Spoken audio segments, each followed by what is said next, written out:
Ifda kelas A atau kelas B? Kelas A, Bu.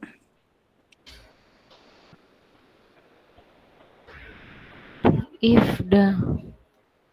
Kenapa tidak ada, Dek? Kelas B jangan-jangan. Coba saya cek dulu.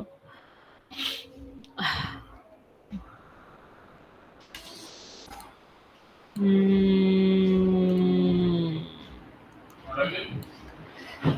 Ifda. Ifda. Tidak ada kelas A ya. Kelas A.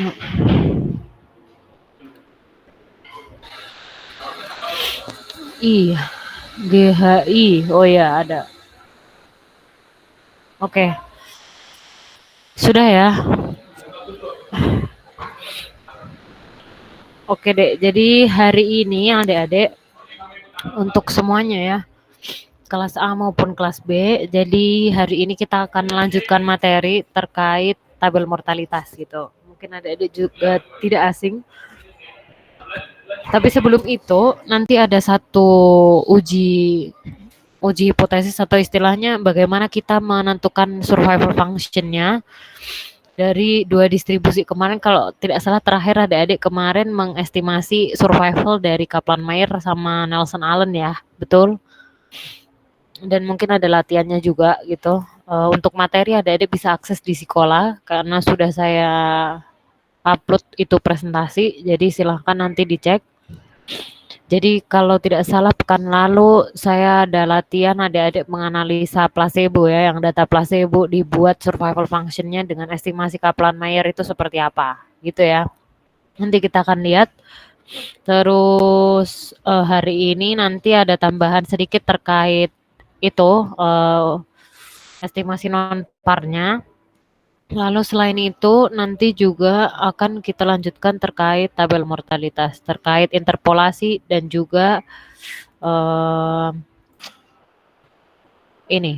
estimasi yang istilahnya nanti waktunya itu tidak bulat gitu, tapi bisa jadi mungkin kita cari nilai peluangnya itu ketika misal bukan 1 tahun ke depan, tapi bisa jadi kurang dari 1 tahun gitu. Misal peluangnya dalam 1,5 tahun ke depan gitu, peluang kematian ketika kita asumsikan mungkin dalam 1/2 tahun ke depan itu berapa sih. Nah itu nanti ada beberapa pendekatan, ada beberapa asumsi yang akan kita kenakan atau istilahnya ini asumsi usia pecahan gitu ya. Nanti kita akan terapkan bagaimana di tabel mortalita itu. Nah ini slide saya sudah terlihat adik-adik. Apakah sudah terlihat? Oke. Jadi saya lanjutkan ya. Oke, jadi di sini kemarin kalau tidak salah ada latihan terkait bagaimana adik-adik membuat plot estimasi Kaplan-Meier untuk placebo itu, karena yang terapi sudah ditunjukkan kemarin gambarannya. Kalau yang lihat adik-adik lihat pekan lalu survivalnya untuk yang 6 MP atau yang istilahnya yang terapi itu bisa kita tuliskan sebagai yang atas ini grafiknya ya. Nah, semoga adik-adik sudah mengerjakan belum yang placebo? Nah itu. Sudah, Bu. Oke, nah itu Ya, Bu. kalau adik-adik buat si survival function dua perawatan ini dalam satu grafik, terlihat bahwa apa? Yang survival function untuk waktu secara keseluruhan ya, si perawatan ini, perawatan terapi itu punya nilai survival function yang lebih tinggi ya dibandingkan dengan si placebo punya gitu. Jadi sebenarnya kita bisa nanti lihat gitu, oh ternyata kalau kita amati gitu ya, sampai si pasien-pasien itu sampai kambuh itu ternyata yang punya nilai survival yang lebih tinggi, yang lebih lebih lama ya, berarti ya lebih lama waktunya, lebih bagus kan berarti kalau kayak gitu. Lebih lama dia sampai kambuhnya itu yang 6 MP. Berarti mungkin ya kita bisa rekomendasikan ke depannya yang bisa dilakukan mungkin lebih condong ke 6 MP. Dasarnya apa ya? Karena ini tadi survival functionnya dia lebih tinggi daripada si perawatan yang menggunakan placebo gitu. Jelas ya itu nanti. Jadi sebenarnya yang kita latih kemarin itu menyimpulkan secara grafik gitu. Jadi kita estimasi tuh parameter dari ST-nya atau survival dari Kaplan-Meiernya itu seperti apa, lalu kita plotkan gitu, kita visualkan. Oh, ternyata dengan waktu yang sama, kan ini kan kita bisa ambil waktu-waktu yang sama ya. Misal ya kalau satu kan kita juga bisa lihat, misal satu di placebo kan sama aja survivalnya dengan yang satu di apa namanya di 6 MP ini ya nilainya berapa ya, tetap satu kalau di 6 MP karena baru ada kejadian di poin 6 itu kan berarti tiap-tiap titik sebenarnya bisa kita bandingkan tuh antar perawatannya. Makanya ya ini sekali lagi menyimpulkan secara grafis ya. Jadi kita bisa tahu oh karakteristik dari fungsi survivalnya itu seperti apa itu dari tiap-tiap perawatannya. Nah, selanjutnya di sini kita juga bisa lihat karakteristiknya dari si fungsi survival dari si perawatan itu tadi, tapi dengan pendekatan uji hipotesis atau ya statistika inferensi ya. Kalau yang sebelumnya kan mungkin lebih ke deskriptif gitu, kita lihat visualnya. Tapi kalau sekarang kita mau dekatinya dengan statistika inferensi. Mungkin adik-adik sangat sudah kenal di metode statistika gitu. Ada uji hipotesis, isinya ya hipotesisnya, terus statistik ujinya, terus daerah kritis, terus kesimpulannya apa gitu kan ya. Jadi itu saya rasa ya formulasi dari si hipotesisnya itu seperti apa. Makanya di sini kita akan gunakan salah satu uji. Sekali lagi sebenarnya tidak hanya uji ini adik-adik, bisa macam-macam gitu ya jenisnya. Mungkin nanti adik-adik bisa cek-cek juga di berbagai buku survival gitu.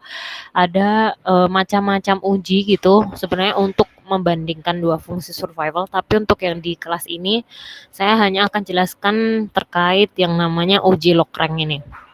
Nah, tujuannya tentunya ya tadi seperti yang saya sampaikan untuk membandingkan dua fungsi survival. Jadi kalau kita punya dua data gitu yang ingin kita bandingkan, misal ya itu tadi contoh antara perawatan 6 MP sama perawatan placebo tuh kira-kira yang efektif yang mana sih? Kan kita bisa lihat keefektifan itu ya dari itu tadi waktu dia sampai kambuh lagi, eventnya itu kambuh.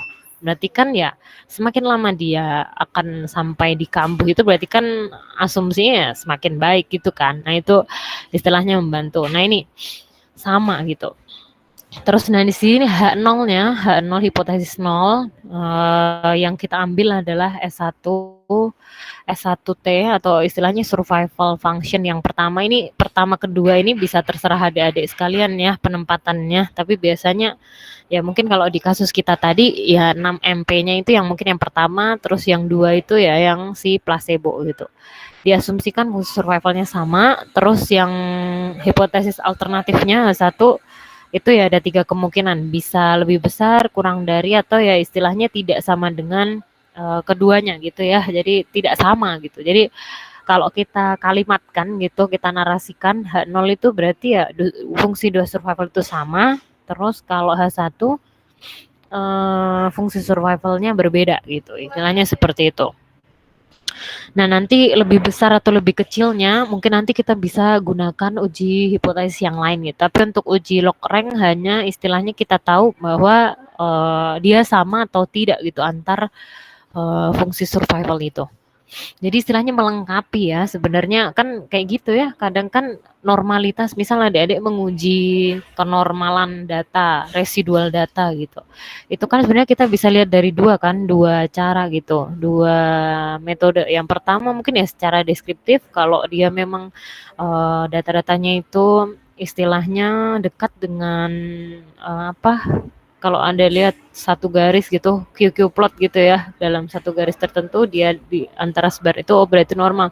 Tapi kalau dia acak, nah itu kan berarti tidak normal. Tapi ada juga uji normalitas gitu yang ada hipotesis bahwa data tidak berdistribusi normal dan Alternatifnya juga data distribusi normal atau sebaliknya. Saya juga nanti coba dicek ya. Itu kan sama saja dengan ini sebenarnya.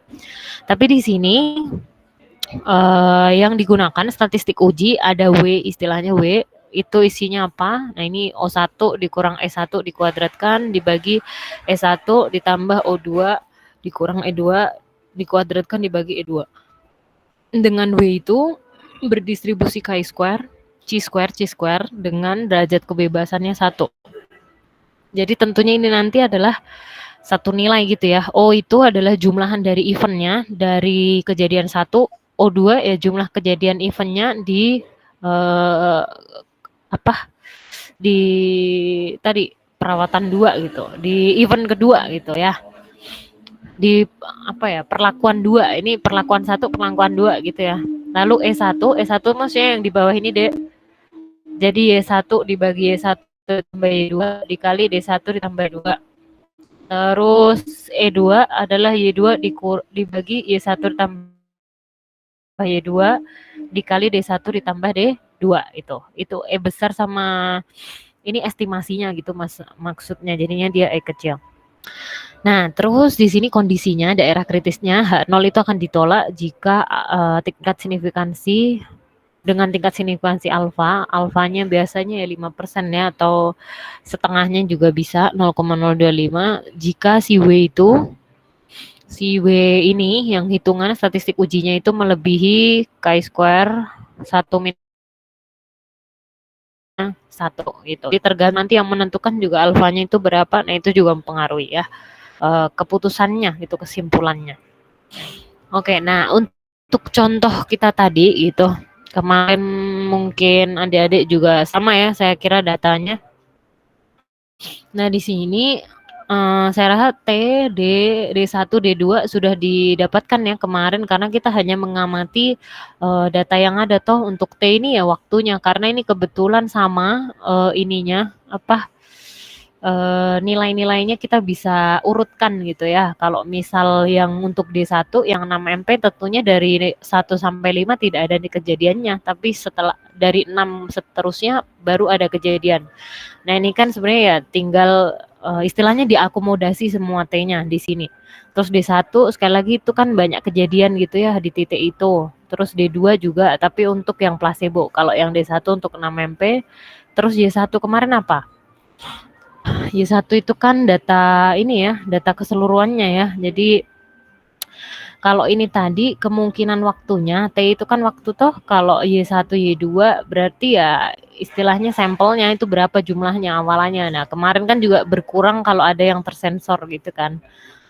Kalau untuk yang Y2 ini berarti kan yaitu kita lihat saja apa karakteristik dari dataset yang kita punya gitu. Kalau 19 di sini maksudnya apa? Ya 21 dikurangi 2 karena sudah ada kejadian yang jumlahnya 1 gitu. Untuk yang 2 ini adalah placebo gitu. Dan seterusnya. Lalu kalau E1 tadi kalau ada adik perhatikan adalah Y1 dibagi penjumlahan Y1 Y2 berarti kan Y1 itu 21 dibagi jumlahannya 21 ditambah 21 berarti 42 toh dikali 2. 2 ini apa? Jumlah D1 ditambah D2. Jadi ini sekali lagi eventnya si placebo. Ini eventnya si 6 MP atau tadi istilahnya apa tadi? Dia terapi. Kalau D2 ini adalah yang placebo. Jadi ya sudah ini menyesuaikan dengan formula yang ada. Kalau di sini coba yang misal E1 untuk yang T17 berarti ya 10 karena Y1-nya 10 dibagi 13 karena Y1 tambah Y2 ya 13 dikali 1. 1 itu ya jumlahan kejadiannya 0 tambah 1. Nah, ini kita dapat kalau kita jumlah semuanya E1 ini nilainya 19,26. Lalu E2 bedanya di mana? Tentunya untuk D1 tambah D2-nya sama, bedanya hanya di bagian pembilangnya gitu. Pembilangnya kan berarti Y2 bukan Y1. Berarti kalau di sini ya 21, kalau yang tadi yang T17 berarti ya 3, menyesuaikan Y2-nya berapa. Terus kita jumlahkan di tiap-tiap T-nya, kita peroleh 10,74. Lalu setelah ini ini pun juga. Nah, ini yang namanya O1, ini O2. O itu sekali lagi jumlah kejadiannya yang terjadi selama waktu pengamatan itu berapa. Ya. Terus di sini kita masukkan segala statistik yang ada di tabel ini gitu. Makanya kita input O1-nya 9 dari sini. E1 itu maksudnya totalnya ya. Jadi total keseluruhan E1 gitu. Jadi E besar itu berarti maksudnya adalah apa? Jumlahan dari tiap-tiap E1 di tiap-tiap T gitu ya. E besar. Jadi seperti akumulasi. Kalau E2 berarti dia ya akumulasi dari atau jumlahan keseluruhan dari E kecil 2 gitu ya. Jadi istilahnya akumulasinya gitu gampangannya. Terus kita peroleh sekitar 15,267. Nah, ini kalau kita ambil alfa, kalau tidak salah alfanya 0,025 deh di contoh ini. Dan itu kalau kita cek di tabel chi-square gitu, dia nilainya lebih besar dari 3,84. Ini yang di chi-square-nya 3,84. Nah, makanya di sini artinya pun juga p-value-nya cukup kecil. Nah, ini sebenarnya nanti bisa kalau kita mungkin pakai software ya, bisa kita bandingkan dengan p-value yang ada gitu. Tapi kalau kita pakai uji statistik W ini, berarti ya kita bisa simpulkan dengan yang ini saja, yang nilai W saja gitu, dengan W yang di tabel. Lalu di sini dapat kita simpulkan bahwa 0 itu ditolak dan berarti dua kurva survival tersebut pasti berbeda gitu kan ya. Tapi kita belum tahu berbedanya itu seperti apa ya, hanya ya berbeda saja gitu, tidak sama. Nah, itu mungkin bisa istilahnya kan melengkapi ya secara inferensi gitu, secara secara inferensi statistiknya. Nah, itu apakah jelas ini? Jadi nanti mungkin adik-adik bisa cek uji-uji lain yang bisa menggambarkan mana yang lebih besar gitu ya. Jadi bisa jadi memang kita perlu uji lain untuk melengkapi uji yang log rank ini. Tapi sementara ya kita hanya berfokus di hipotesis alternatif yang kedua fungsi survival itu berbeda. Gitu. Apakah jelas ini? Jelas ya? Jelas, Bu. Oke. Iya.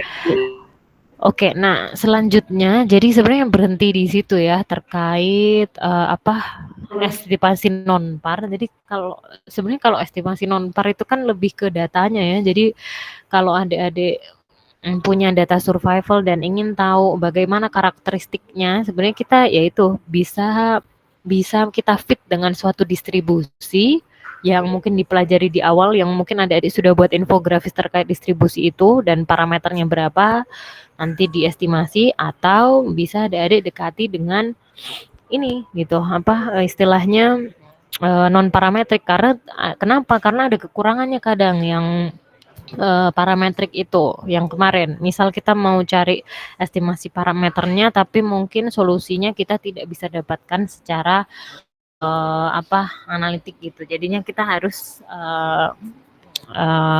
ya cari estimasi lain gitu. Nah, salah satunya yang ini gitu, berdasar data gitu ya, deterministik sekali gitu. Nah, itu jadi ini sebenarnya ya salah satu cara ya. Nanti adik-adik bisa sesuaikan dengan ya data yang adik-adik punya gitu. Jadi bisa banyak cara gitu untuk menemukan karakteristik dari kasus yang adik-adik punya. Nah, selanjutnya kita akan masuk ke hal baru ya, yang ini hal terakhir yang akan dibahas di materi sampai UTS gitu ya. Jadi setelah itu nanti mungkin akan dilanjutkan kembali dengan Bu Ainun terkait estimasi juga, estimasi beberapa mungkin ke parameter atau mungkin metode-metode aktuaria yang akan terkait dengan survival ini. Tapi ini yang materi terakhir yang akan saya bahas adalah terkait tabel mortalitas. Jadi perlu diingat adik-adik di sini ada beberapa hal yang mungkin adik-adik perlu ingat. Yang pertama, kalau mungkin adik-adik ingat dulu di tabel mortalitas kan ada beberapa komponen ya, dan saya rasa mungkin semuanya sudah tidak asing gitu ya di tabel mortalitas waktu yang di matematika aktuaria pun juga ada ya kayaknya terkait LX, terus DX, terus peluang-peluangnya, kan itu juga istilahnya tidak asing lagi gitu. Nah, ini review saja, jadi ada fungsi survival yang bisa kita nyatakan sebagai apa namanya, rasio dari jumlahan orang yang hidup ya setelah X plus 1 gitu. Jadi dalam X plus 1 dibagi di waktu awalnya, L0 kan kohortnya ya, jadi berapa sih orang yang kita asumsikan survive di awal gitu. Terus kalau fx ya tinggal selisihnya dan seterusnya. Nah, ini hubungan-hubungannya nanti saya harapkan adik-adik masih ingat ya. Jadi ini pun juga yang nomor 4, kalau nomor 1, 2, 3 saya rasa mudah ya. Bedanya ya saya rasa tidak ada bedanya, tinggal kita hubungkan dengan notasi aktuaria yang sering kita gunakan gitu. Terus yang nomor 4 ini ada kondisi ya, di mana ini ada perbedaan, mungkin ada NDX. NDX itu kan berarti yang meninggal ya, jumlahan orang yang meninggal di antara X plus 1, X plus N plus 1 itu ya. Jadi berapa sih yang meninggal? Nah, itu kita rasiokan dibagi dengan kondisi awalnya seperti apa. Terus hazard rate pun juga bisa kita dekati dengan nilai-nilai banyaknya gitu ya, LX. Itu kita bisa gunakan ini. Lalu density function. Nah, ini yang mungkin tadi yang sudah kuliah matematika aktuaria mungkin teringat kembali. Jadi densitas itu sebenarnya juga bisa kita bilang sebagai TPX dikali mu X gitu ya. Jadi XP0 dikali, atau ini SX dikali mu X hazardnya gitu. Terus expectation of future lifetime at birth, berarti ini yang continue ya. Dia bisa juga sebagai T0 dibagi L0. Gitu. Ini review saja. Mungkin di awal adik-adik sudah pernah ketemu. Terus di sini variansi juga sama, variansi itu momen kedua dikurang momen pertama, tapi kalau kita gunakan tabel mortalita berarti istilahnya ya kita gunakan ya info-info yang ada gitu, contohnya LX atau DX atau Q atau P, nah itu kita gunakan.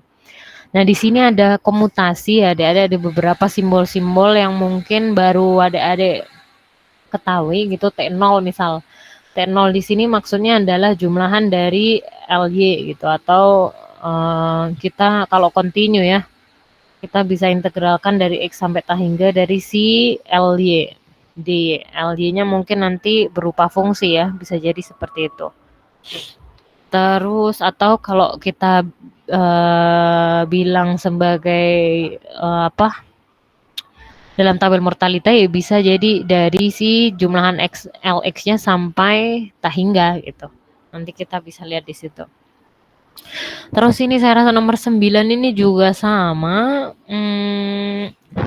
Densitas dibagi survival, ini maksudnya ya ini ya. Fungsi densitas yang bersyarat gitu. Jadi ya densitasnya kita bagi dengan survivalnya seperti apa. Lalu ini conditional expectation of future lifetime. Ini juga apa bedanya dengan yang tadi kira-kira?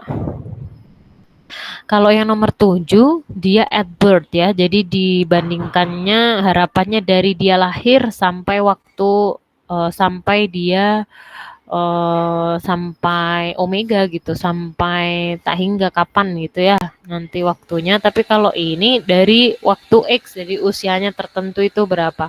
Sebenarnya sama saja intinya ya, cuma nanti penjumlahannya jadi tergantung awalannya berapa. Terus ini juga sama saya rasa. Nah, ini central rate of death over. Jadi di sini ada istilah central rate of death over, atau istilahnya dia seperti mediannya ya. Jadi median nilai tengahnya antara X dan X plus N itu berapa sih nanti ininya besarannya gitu, nilai tengahnya. Terus di sini pun juga exposure concept. Jadi di sini NLX itu 0 sampai N dari Lx plus S. Nah, ini biasanya kalau ada fungsinya baru kita gunakan.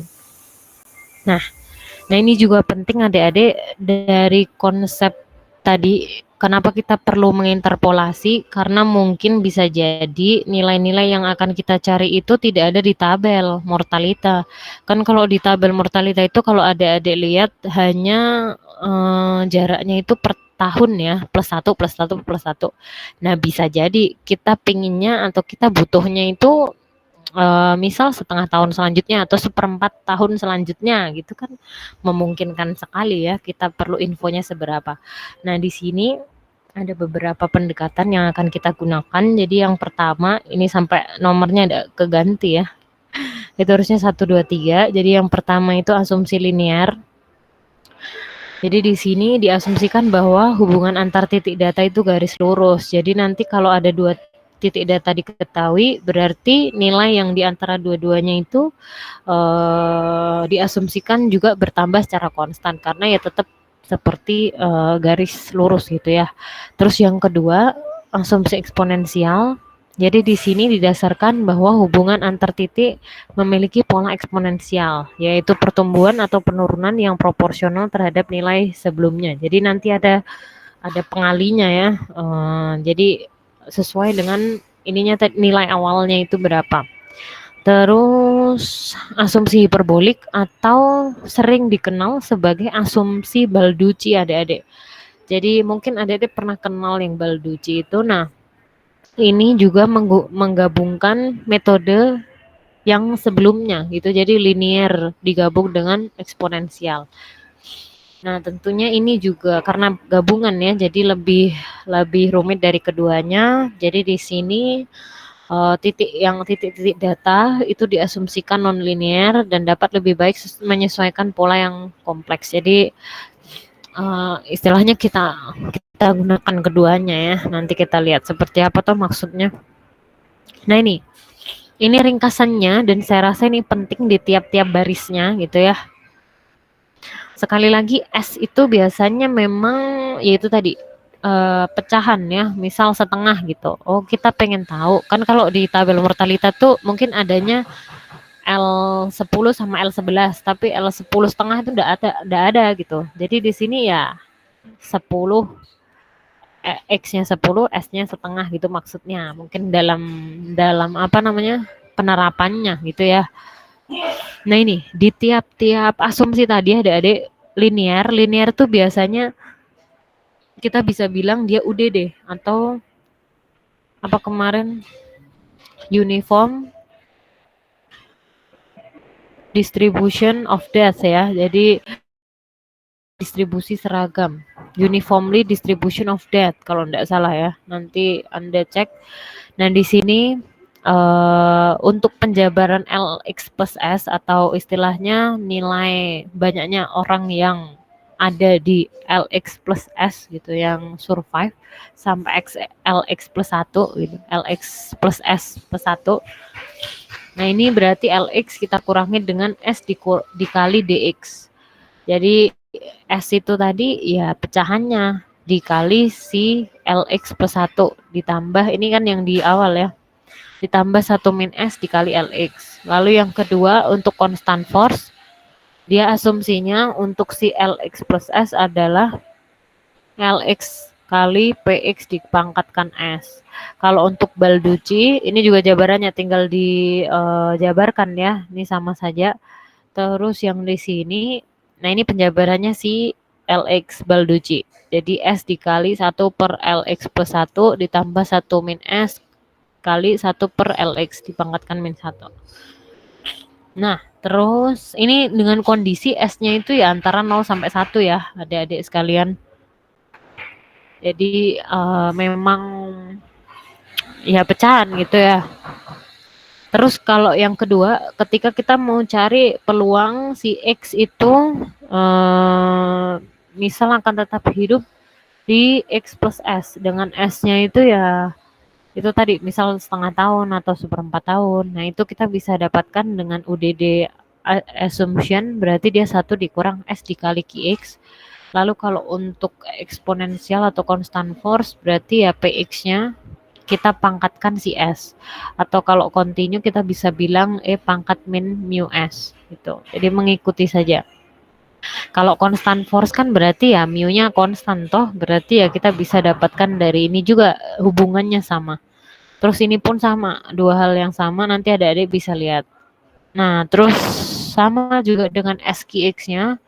SQX itu juga, jadi kalau UDD, jadi disesuaikan saja ya. Nanti mungkin adik-adik bisa capture ini atau mungkin ya bisa dicatat di tempat kalian masing-masing. Saya rasa tidak perlu dihafal, dilihat saja. Yang penting istilahnya adik-adik tahu penggunaannya seperti apa gitu ya. Nah, ini pun juga kalau misal ada satu dikurang peluangnya, sebenarnya ya menerapkan yang sebelumnya ya, hanya menyederhanakan saja bentuknya. Ini pun juga. Nah, ini yang penting mungkin laju kematiannya. Jadi ketika laju kematian di waktu X plus S berarti QX dibagi 1 min S kali QX. Terus dan seterusnya, mu-nya berarti min len PX. Nah, itu nanti adik-adik bisa gunakan ini semua ya dalam menentukan nilai peluang-peluangnya dalam konsep interpolasi yang ditanyakan. Sebenarnya bisa dicari, tapi mungkin nanti bisa adik-adik cek di, harusnya sih dulu waktu pengantar matematika aktuaria awal mungkin pernah disampaikan beberapa, tapi tidak semuanya. Nah, ini kalau yang ini cukup lengkap memang ya. Jadi bagaimana, kenapa tiba-tiba dapat ini semua, misal ini sebenarnya bisa diturunkan satu sama lain deh, tapi ya itu mungkin karena untuk mempercepat ini ya pembelajaran, jadi istilahnya nanti mungkin untuk secara mandiri adik-adik bisa cek kenapa kok bisa seperti ini. Bisa sebenarnya kita turunkan gitu dengan ya definisi yang ada gitu. Kalau memang mungkin kita berangkat dari SPX-nya, terus kita sambungkan dengan laju kematiannya seperti apa. Nah, itu bisa jadi nanti munculnya tetap sama, hal yang sama gitu. Jadi hanya penurunan dari rumus yang sebelumnya. Sebenarnya seperti itu. Terus ini pun juga SPX dikali mu XT, mu X plus S. Nah, ini kan dapat QX ya. Kita gunakan dari sebelumnya toh, ini dikali yang bawah ini kan tinggal dikalikan, berarti kan tinggal coret-coret langsung dapat QX. Nah, itu sebenarnya adik-adik mungkin hanya tahu 1-2 rumusan saja nggak apa-apa, nanti yang lain bisa bisa dapat juga gitu sebenarnya ya. Terus yang ini L besar X itu kalau untuk linear atau UDD itu LX dikurang setengah DX, atau ya ini ya mengikuti saja. Dan MX tadi mediannya ya, jadi QX dibagi 1 min setengah QX, karena ini tadi juga definisi apa tuh tadi yang setengah QX. Kalau median itu kan berarti dia pasti ada di ini ya, di tengah-tengah, maksudnya 50% gitu kan, ini peluangnya. Makanya ada komponen setengah di sini. Jadi nanti kita lihat seperti apa pengeterapannya. Lalu di sini untuk constant force, untuk mx itu sama dengan mu. Lalu untuk Balducci, ya adik-adik bisa cek di tabel ini. Saya rasa ini tabel sangat powerful sekali. Jadi tergantung nanti yang ditanyakan apa, tinggal kalian rujuk. Sebenarnya kan seperti itu ya. Nah, ini contoh, coba kerjakan coba. Di sini ada live tabel, diketahuinya LX dan LX plus 1.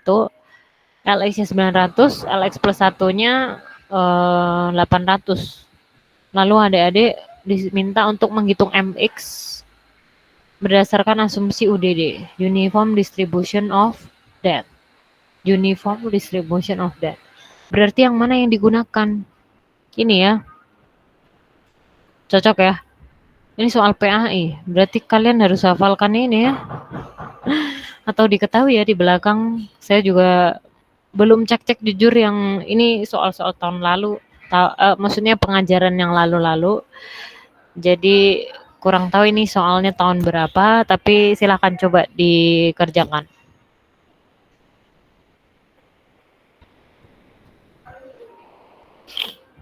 Coba ya dikerjakan dulu ya. Saya mute dulu.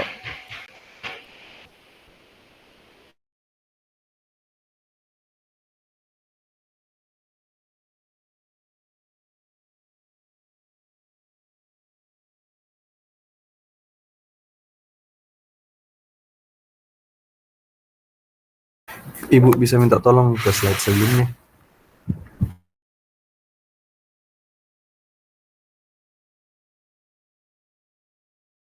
Oke, makasih Bu.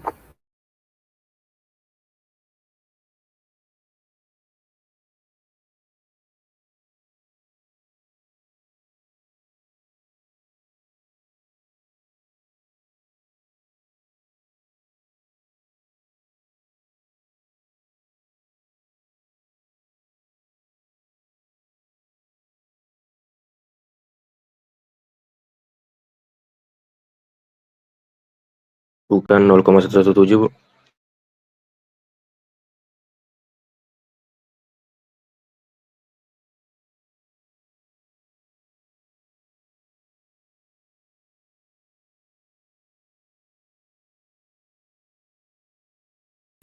Berapa? Berapa, Dek? Bu. A B C D E F. A B C D E nanti F. 0,117. Bu, 0,117. Oke, betul. Ya. Semuanya cocok ya. Terus sekarang coba yang ini. Constant force dan juga Balducci.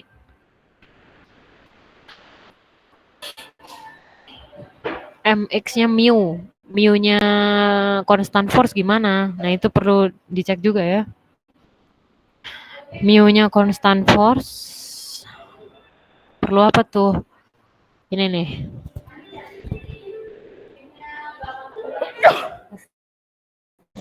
Sorry. Nah, ini. Adik-adik bisa gunakan ini. Kekecilin. Saya geser ya.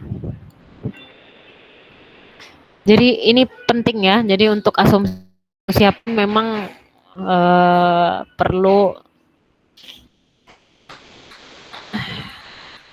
Nah, silahkan. Yang mana? A, B, C, D, E.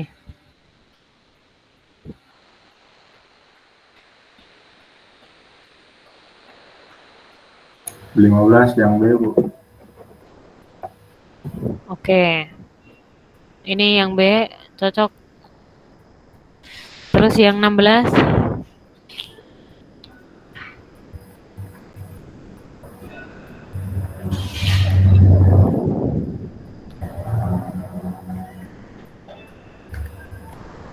Pakai kalkulator Excel terserah, bisa semua.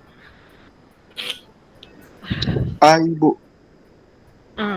Semuanya gimana, sepakat?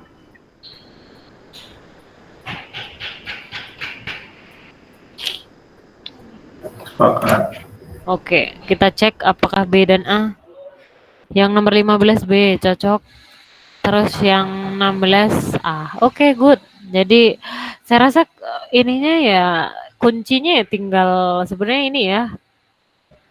Lihat tabelnya saja gitu karena sudah ada tabelnya. Tapi memang ya itu tadi sebenarnya lebih jauh adik-adik sebenarnya bagaimana sih dapat ini semua gitu. Sebenarnya itu yang lebih penting ya. Tapi ya itu tadi asumsi-asumsi ini sebenarnya ya asumsi kuncinya ada yang di awal ini. Yang lain sebenarnya tinggal mengikuti ya yang di bawah ini sebenarnya gitu. Jadi tinggal adik-adik ya bagaimana apa istilahnya menurunkannya. Nanti kita lihat. Latihan, Mbak. Silahkan dihitung juga. Yang ini, latihan ini ya. Dikerjakan juga A, B, C. Jadi di sini ada informasi X dan PX. Langsung berapa, terus berapakah nilai SX untuk 0, 1, 2, 3, 4, 5, lalu dengan radix atau kohortnya 10.000 di awal, buat tabel kehidupan si dengan ya X-nya ada LX, ada DX itu seperti apa, lalu berapakah si omeganya juga, Terus coba buktikan apakah si sigma X-nya 0 sampai omega min 1 dx itu sama dengan L0-nya atau si kohort tadi. Istilahnya orang yang baru lahir itu kan ya, kalau L0 itu kan sebenarnya menggambarkan keadaan awalnya tuh berapa sih populasi yang kita asumsikan di awal gitu, yang istilahnya orang yang ada di awal pengamatan tabel mortalita ini. Jadi nggak mungkin ada penambahan orang kan gitu. Karena ya dalam tabel mortalitas itu kecenderungannya akan monoton turun gitu. Kenapa ya? Karena tidak ada asumsi pertambahan orang di tengah-tengah waktu. Tapi kan pada kenyataannya mungkin bisa ya. Jadi misal di tahun ini ada lahir 10.000, tapi kan bisa jadi juga di tahun depan ada yang lahir juga dengan usia 0 juga tambahan gitu. Tapi kalau tabel mortalitas kan biasanya memang kecenderungannya turun terus menerus toh. Nah itu ya karena ada asumsi memang tidak ada penambahan orangnya. Jadi hanya di awal saja tuh. Oke, dicoba dulu ya. Apakah dimengerti? Silakan. Perlu berapa menit? Mungkin 5 menit, 10 menit, 5 menit ya.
Saya izin ganti layar dulu ya, sebentar. Sudah dicatat soalnya? Sudah, Bu. Oke, sebentar ya.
Oke, saya ingin menunjukkan ke adik-adik referensi yang tadi, asumsi fraksional ya, atau usia pecahan di Bowers. Jadi di sini, apakah sudah kelihatan? Di halaman berapa tuh? 74 ya. Adik-adik nanti bisa cek section 3.6. Jadi kalau tadi adik-adik mau cari sumbernya di mana, Bu? Ini salah satunya gitu. Jadi ada interpolasi linear, asumsinya seperti ini. Jadi sebenarnya bisa berangkat dari ini sebenarnya, Dek.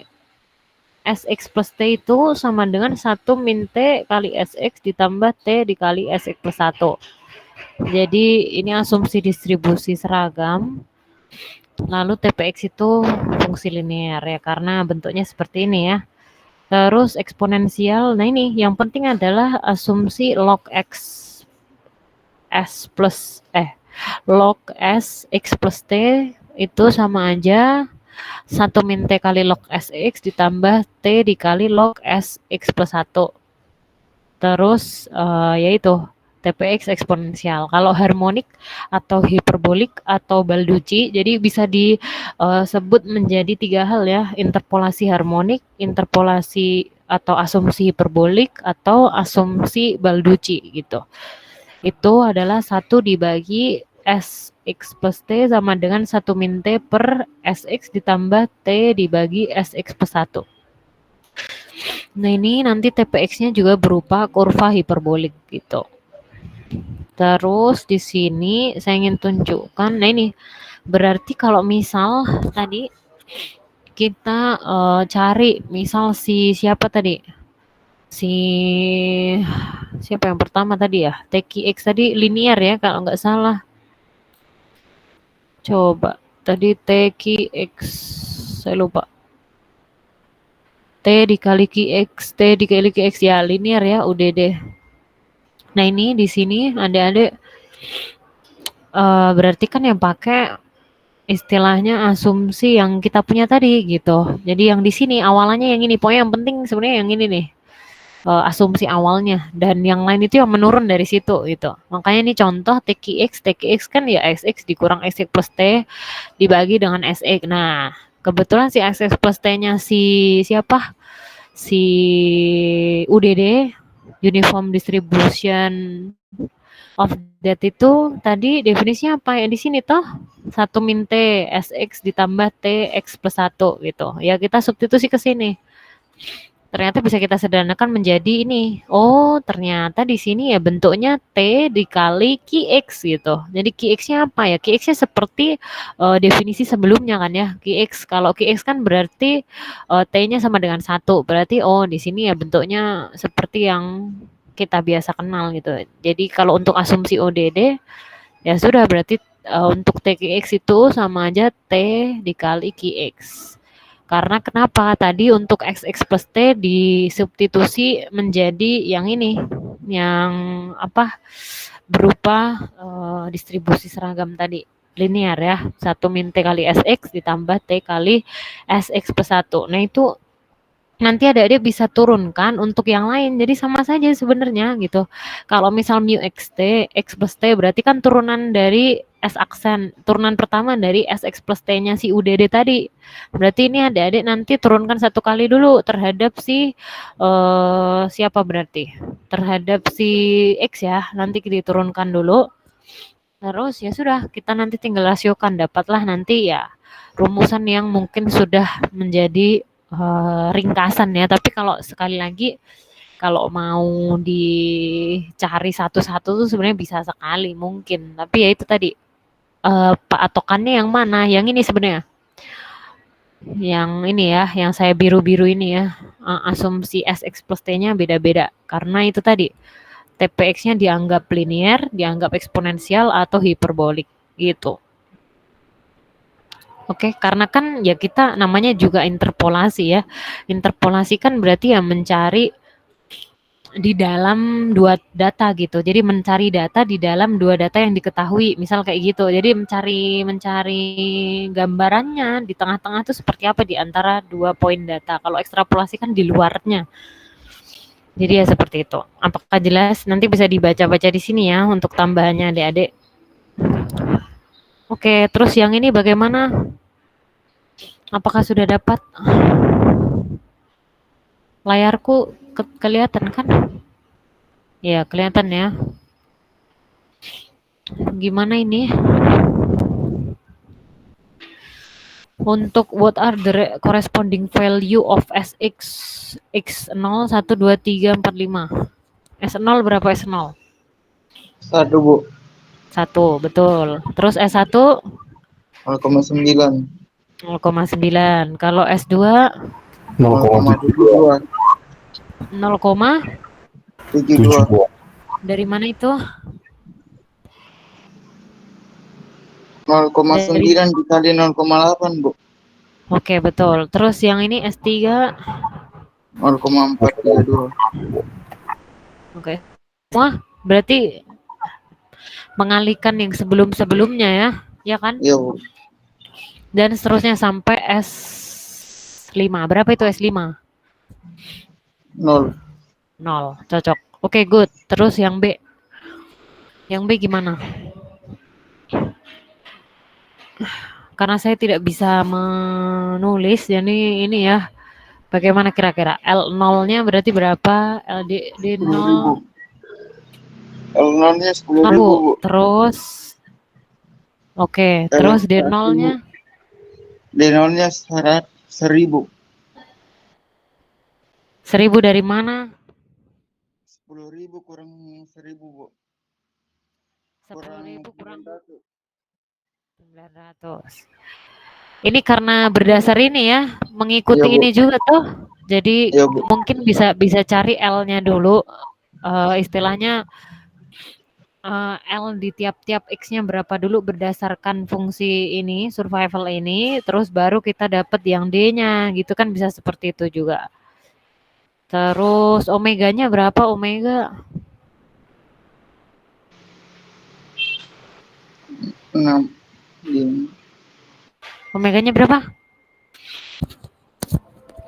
6? 6? 4 Ibu bukan? 5. 5 ya. Kemarin kalau adik-adik ingat omega itu yang menyebabkan apa?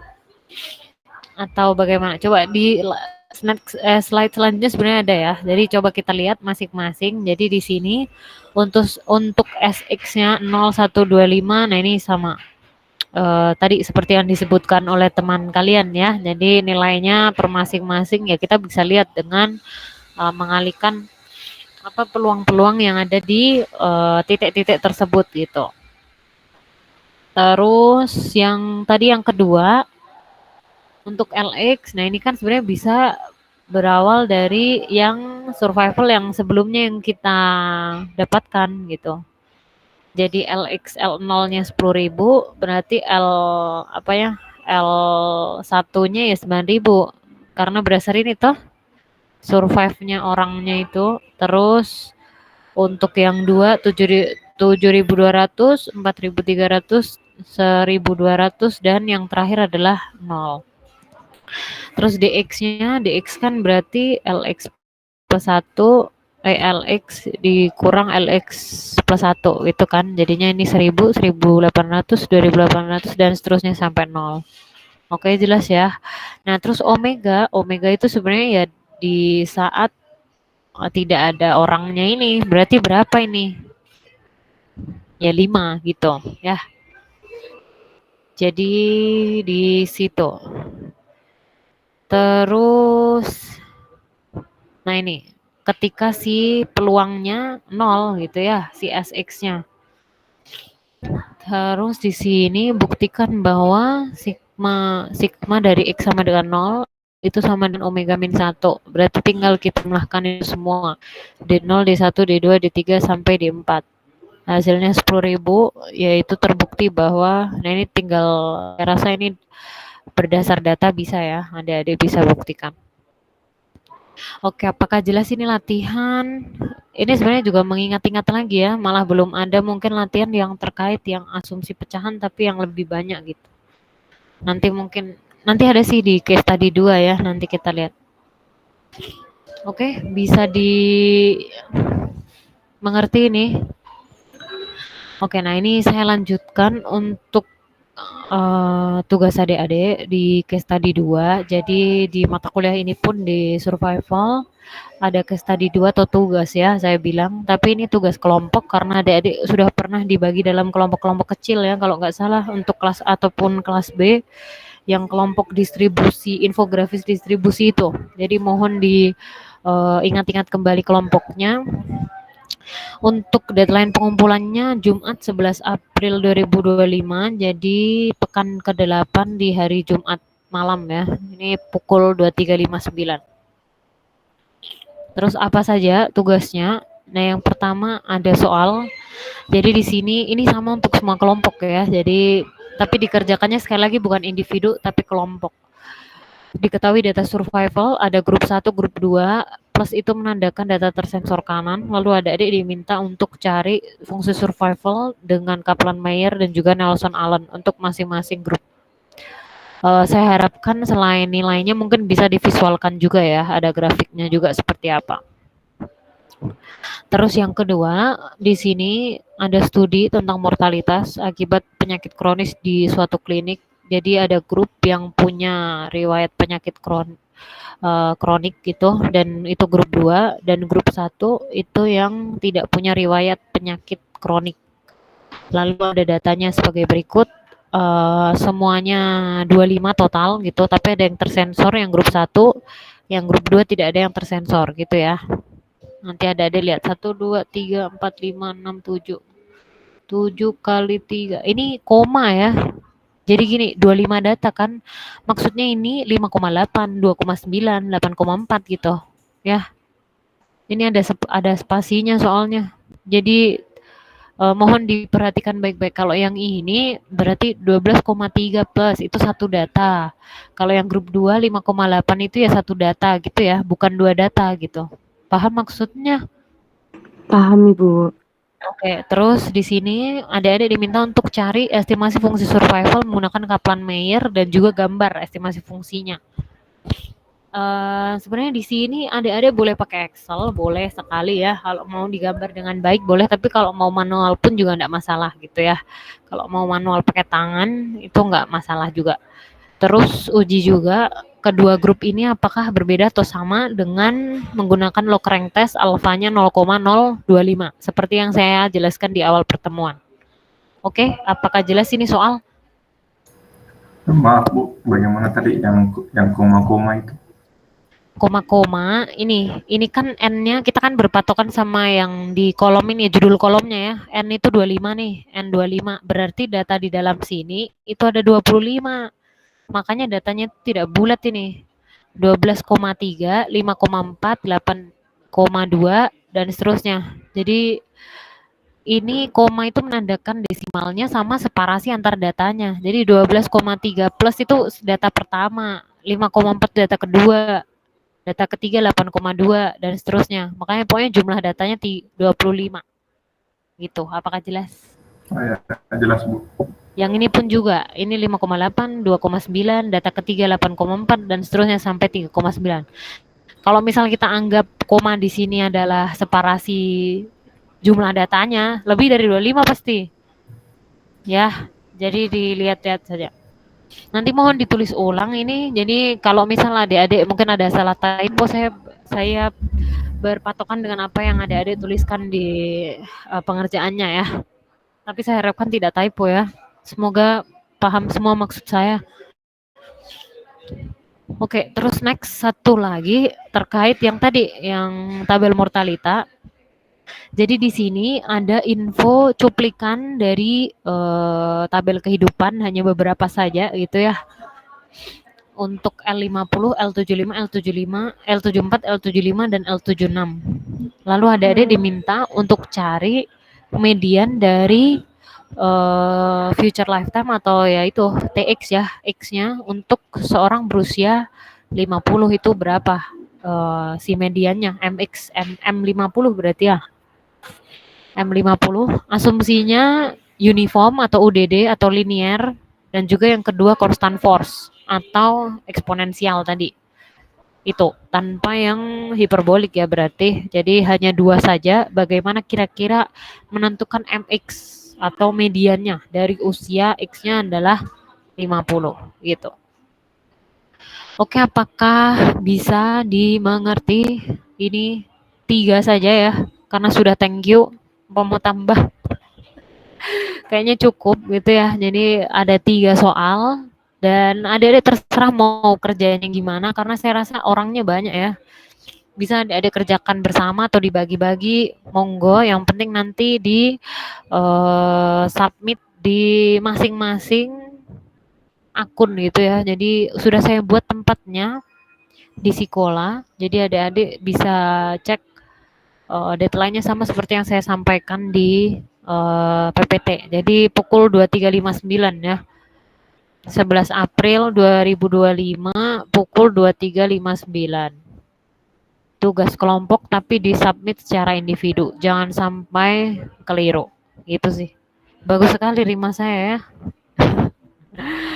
Oke. Apakah ada pertanyaan?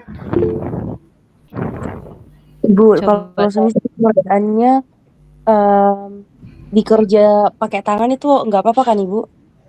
Boleh, boleh, silakan. Yang penting jelas ya, Dek ya. Maksudnya ditulisnya dengan baik, rapih. Boleh, boleh sekali, nggak masalah.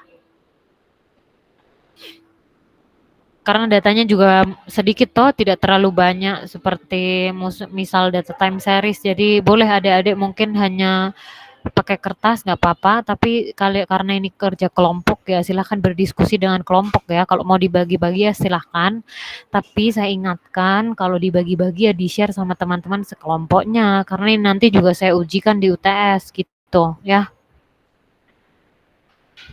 Oke, Baik, Ibu. apakah ada pertanyaan? Silakan raise kalau mau ada yang bertanya. Ya, silakan. Khalil Rafif dulu. Bu, jadi nanti ini ke depannya sudah langsung ujian atau bagaimana, Bu?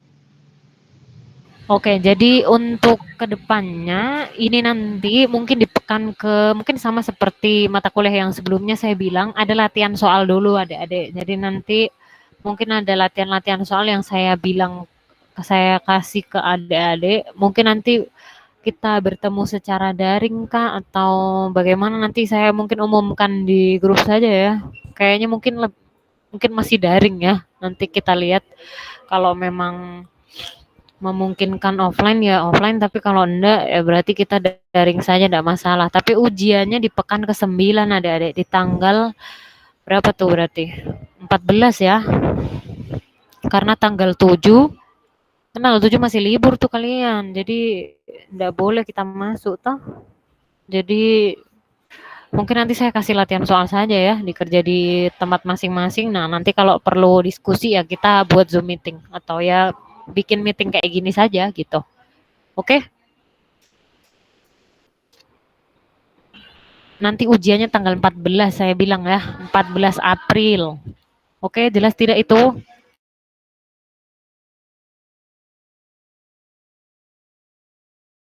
Khalil jelas, Khalil jelas.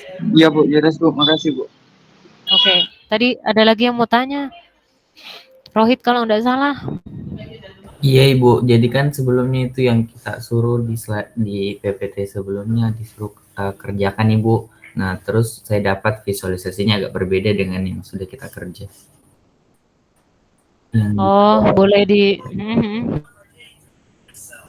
Kan kata Ibu tadi bilang untuk data tersensor itu tetap diambil Ibu, betul Ibu? Diambil apanya maksudnya? Datanya, kalau misalkan ada data 8 plus berarti tetap dimasukkan di dalam perhitungan untuk estimasi itu Bu, survivalnya. Kalau 8 plus berarti ada kejadiannya atau tidak? Karena D itu kan tergantung, D itu tadi kan jumlah kejadiannya. Kalau tersensor berarti dia tidak ada toh?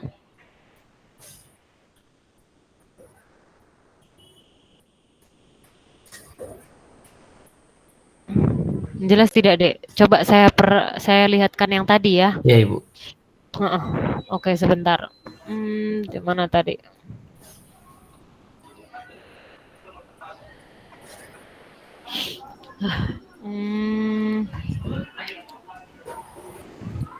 Coba.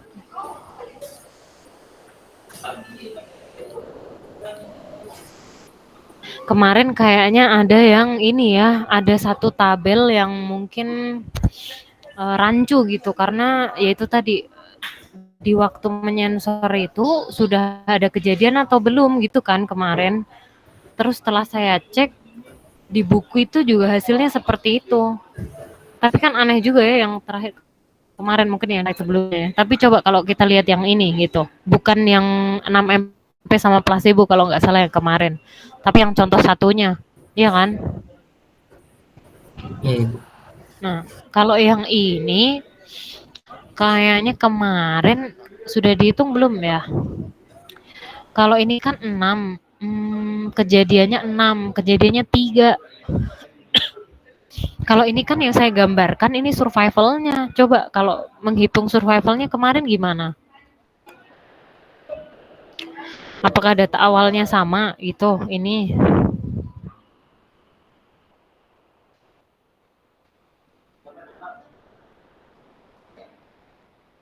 Untuk yang 6 MP berarti kan mulainya dari sini toh 3. Betul? Berarti fokusnya di sini. Coba saya highlight ya. Ini sampai berapa tuh? 23 ya. Berarti dari sini toh. Sama ini. J1. Kan kemarin mungkin yang dihitung ini toh. Betul, Rohit. Iya Ibu. 6. Kita fokus yang di sini ya. 6 MP itu dia 3 kejadian. Berarti 1, 2, 3 cocok ya. Terus yang tersensor dihitung enggak toh? Karena tidak ada kejadian yang terjadi. 16. Jadi enggak dihitung, bukan 4 tapi 3 gitu. Karena kejadiannya ya hanya 3 ini. Iya kan? Terus 7 kejadiannya 1 gitu. Yang di sini juga enggak ada yang tersensor. 8 tidak ada ya, datanya pun waktunya. Jadi yang untuk 6 MP tidak ikut. 10 ada kejadiannya tidak? Oh ada, berarti berapa itu? Berapa kali? 1 saja ya, 1 gitu. Kalau 11, 12 ini ada 11 tapi tersensor. Kalau tersensor kan berarti belum ada kejadian. Memungkinkan ada, tersensor kanan kan memungkinkan ada, tapi dalam masa pengamatan kita itu tidak dimasukkan gitu. Jadi ya dia 0. Paham enggak sampai situ? Iya Ibu, paham. Terus kalau 13, ini 12 0 kenapa? Karena di sini enggak ada datanya toh kejadian yang 12, tapi kalau di placebo ada gitu. Makanya diakomodasi T-nya. Jadi sebenarnya T-nya kemarin kan sebenarnya urut aja nggak masalah, tapi kan kalau mau berdasar datanya juga boleh juga gitu. Tapi karena ini ada 2 perawatan, berarti kan kita harus akomodasi kedua waktu yang ada di dua perawatan itu gitu. Makanya di sini yang 13 untuk yang 6 MP ada 1 kali, ya sudah kita bilang 1. Tapi 15 0. Kenapa? Karena enggak ada nih data T15. 16 pun 16 ada nih 1. 17 ada di sensor. Kalau di sensor belum ada kejadian kan? Jadi ya sudah 0. Terus 22 ada kejadian, 23 ada kejadian gitu. Jadi disesuaikan ya di sini. Kemarin kayaknya rancunya karena kalimatnya itu deh. Jadi tersensornya tuh sudah ada kejadian atau belum. Kalau pas sudah ada kejadian tersensor, nah itu kita bisa asumsikan yang tersensor itu juga ada kejadiannya. Yang jelas kuncinya D1 D2 itu kejadiannya sudah terjadi atau belum, atau istilahnya kalau di sini dia itu kambuhnya pas di waktu itu atau tidak gitu. Ya, kalau misal belum, kalau datanya ada plus seperti ini ya berarti belum kejadian itu. Kalau tidak dari data mentah ya, tapi kalau dari data mentah kan bisa kita konversi dulu. Nah, pengkonversiannya itu kan berarti mungkin ada asumsi-asumsi yang harus kita pertimbangkan juga gitu.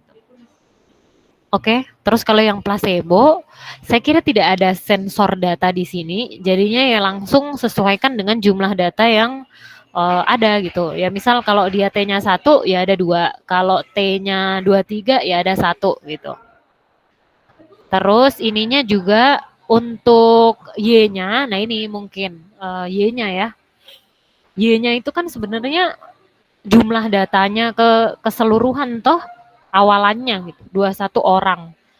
Tapi karena tadi ada kondisi di mana dia kejadian dan tersensor, berarti pengurangnya itu ya harus dikurangin juga si tersensornya tadi. Gak mungkin istilahnya dia akan tetap ada kan si nilai itu gitu. Jadi yang di sini kenapa dari 21 ke 17? Ya karena sudah terjadi 3 pasien yang kambuh, terus sama yang 1 disensor. Entah itu disensornya kenapa, mungkin tiba-tiba pindah rumah sakit atau apakah, jadi tidak bisa diamati lagi. Itu kan bisa jadi toh.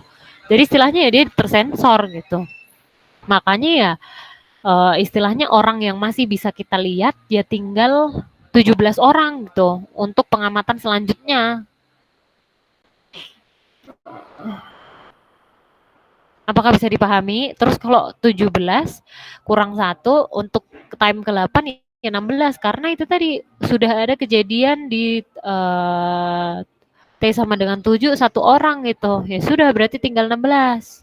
Terus coba yang 10 ada sensor enggak? Ada kan? Ada 1 yang tersensor, ada yang kejadian. Berarti kan kurang 2 gitu. Dari yang sini. Kalau di sini ke sini dari 16 ke 15 kenapa ini? Karena di sini ya ada yang kejadian toh jadi 15. Terus coba kalau yang di sini gimana tuh? Salah nggak nih aku ya? Dari 15 coba ada ke sensor ya kayaknya ya. 10, oh 9, sorry deh. Ini kenapa turun? Dari 8 ke 10, kenapa jadi 15? Kenapa ini? Ada yang tahu? Dari 16 ke 15, kenapa ini? Alasannya bukan karena ini, bukan karena kejadian di 10, tapi karena apa? Karena ada yang tersensor di time ke 9. Jadi dia out dari pengamatan. Iya toh? Jadi betul ya? Berarti kalau semisal itu keluar, 9-nya keluar, 9 keluar tetap dikasih keluarkan. Ya. Kenapa yang 6-nya dikasih keluarkan juga, Ibu? 6-nya juga keluar tadi. Di sini tuh 17. Oh, sorry. Oh Iya iya. kan?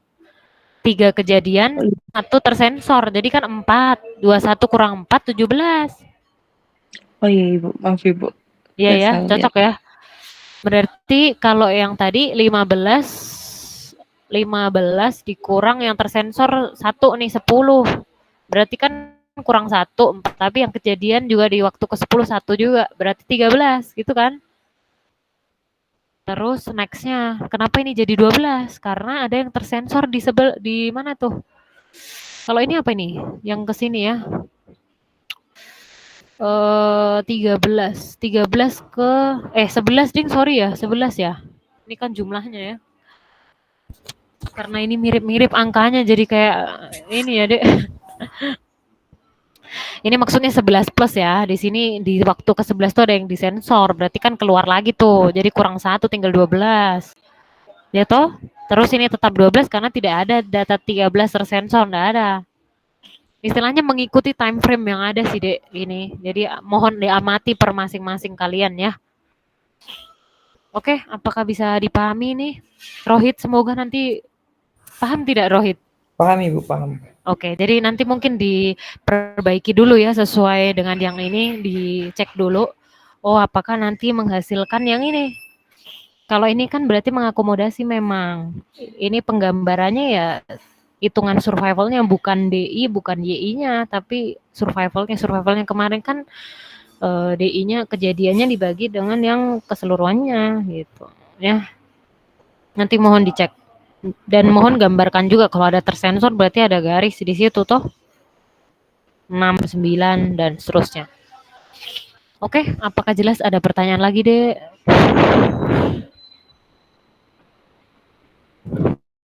Nanti kalau ada kesulitan atau pertanyaan silakan disampaikan saja di grup atau ya di perkuliahan lain juga boleh, silakan ya. Nanti silakan disampaikan, tapi diskusikan dulu dalam kelompok kalian karena ini diskusi kelompok toh, jadi saya harapkan di tiap-tiap mahasiswa dalam kelompok itu bisa bertukar ilmu gitu ya, pengetahuan. Kalau ada yang belum jelas mohon ditanyakan gitu ya, Dek. Ada yang belum jelas lagi silakan raise hand.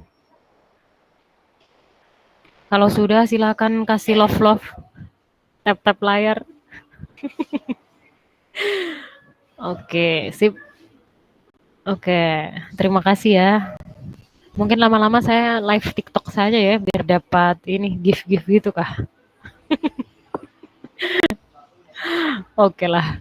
Oke, terima kasih ya adik-adik sekalian. Nanti kalau tidak salah sudah saya share di Sikola ininya apa namanya PPT-nya, tapi coba nanti saya cek dulu. Kalau belum, Ada, Ibu. berarti belum ada ya. Berarti setelah ini saya share biar adik-adik bisa lihat gitu dan bisa mulai kerjakan soal-soalnya dalam kelompok masing-masing ya. Kalau tidak ada pertanyaan, kita akhiri pertemuan hari ini. Terima kasih banyak atas partisipasinya adik-adik. Semoga apa yang disampaikan hari ini bisa bermanfaat untuk adik-adik sekalian. Jangan lupa dikerjakan tugasnya. Apakah ada yang mau bertanya lagi? Ini Fauzan kenapa angkat tangan? Belum absen kah, Dek? Iya, Bu. Oh, kenapa? Terlambat, Bu. Kenapa terlambat, Fauzan? Saya kira jam 1 mulai, Bu. Ternyata 45. Iya, 12.45 ya. Harusnya malah 12.30. Tapi tidak apa-apa. Ya, nanti saya ubah Fauzan. Nanti bisa dicek. Ada lagi? Baik, Bu. Saya juga, Bu. Alif. Oh, Alif kenapa terlambat? Anda tadi meet-nya agak bersalah, Bu. Oke deh. Makanya tadi tuh pakai akun sebelah. Oke deh. Ada lagi selain Alif dan Fauzan? Siapa ini? Suaranya tidak terdengar. Angkat tangan coba. Oh, Zainal. Kenapa Zainal baru bergabung?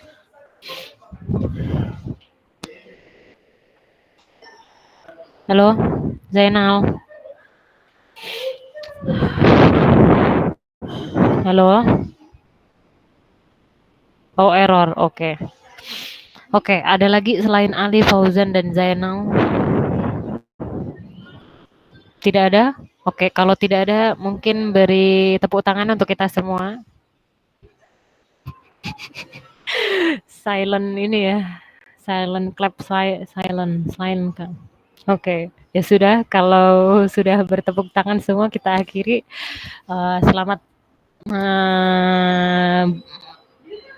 Selamat ini ya, menikmati sisa hari ini. Yang bagi yang berpuasa, semoga lancar sampai nanti berbuka. Dan jangan lupa sekali lagi, mohon kerjakan tugasnya case study 2 karena itu salah satu komponen penilaian saya dalam mata kuliah ini secara kelompok. Jadi mohon dikerjakan sebaik mungkin, oke? Sampai semuanya syok ya. Oke lah. Oke, itu saja. Terima kasih adik-adik. Selamat siang semuanya. Selamat siang Ibu. Terima kasih banyak. Terima kasih, Bu. Terima kasih.